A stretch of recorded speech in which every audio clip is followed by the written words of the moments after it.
Morning folks, I'll try again now with a coffee. Dave here talking about alcoholism. Yeah, one of the subjects, I know yesterday I spoke on rectifying what we've done, trying to sort things out.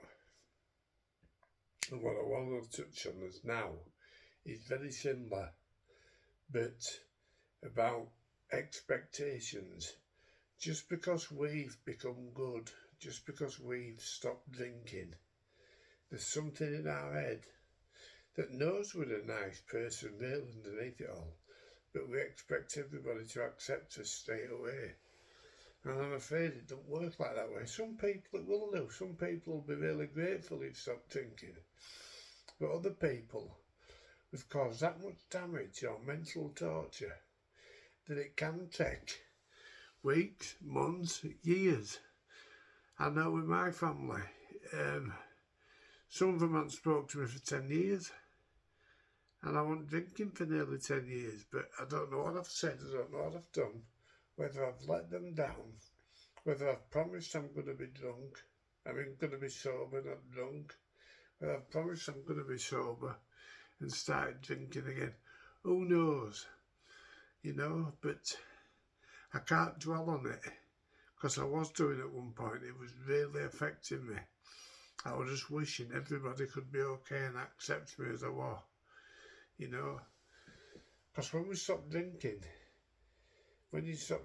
you do actually, I've looked at this in depth, you do actually go back to the age you was before you started drinking. And I go back to like a 12-year-old, 11, 12-year-old. And each year that passes of your sobriety, you gain about 4 years in growth. And that isn't me just making that up. I've looked at it, what psychiatrists, psychologists and everything have said about alcoholism over years, because I do read in depth. We gain about 4 years growth for every year we're sober.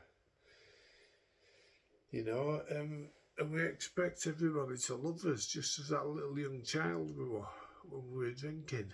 Very strange, I know, hard to accept, but I accept it, I did. We've just got to plod on. We've got to be willing. You've got to be willing to make amends. You've got to be willing to say sorry.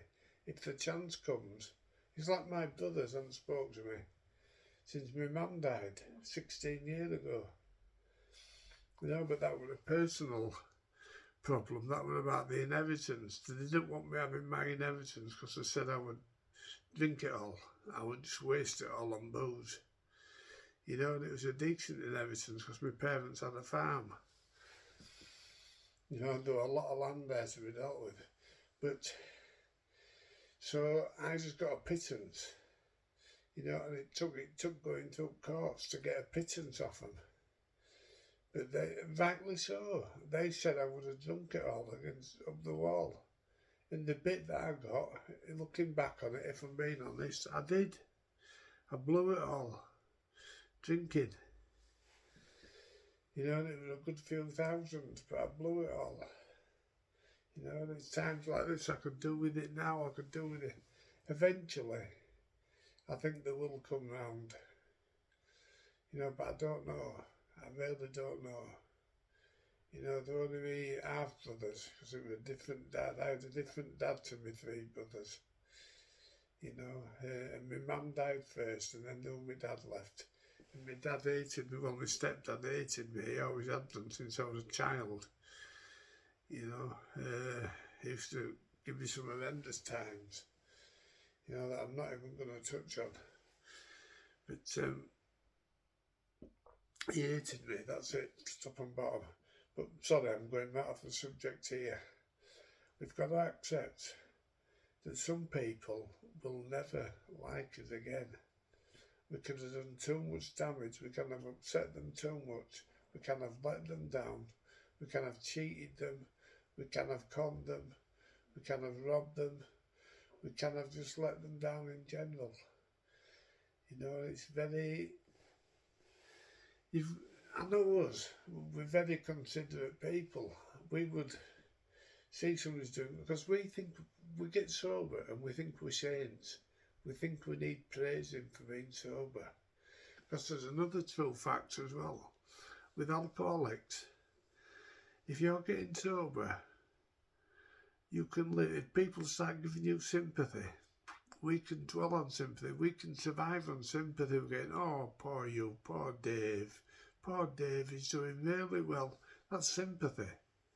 And we can survive on sympathy just as much as what we did alcohol. It's just another thought that goes in his head. And seriously, another proven fact, we can thrive on sympathy as much as we can. When we were drinking, when we were addicted to it, sympathy becomes our addiction. And we expect sympathy. Oh, poor Dave, he's doing so well, he's doing so good. It lights up something inside you and you can thrive on sympathy. It's just another little fact as well that I've learned, because I do read a lot about what top psychologists and top psychiatrists in the world, when they study on alcoholism. So thriving on sympathy. Really, we don't want thriving on sympathy. We want a boot up the backside to just get on with it. But if somebody gives us sympathy, we home in on them. Oh, aren't they lovely, lovely people? Thank you for understanding me. I was so naughty, but I'm okay now. Pathetic. We're just being pathetic. Right, anyway, I've had my coffee. I've woke up a bit now. Sorry about being late this morning. I'll leave it at that and I'll be back later. Hope you all stay sober. Cheer up.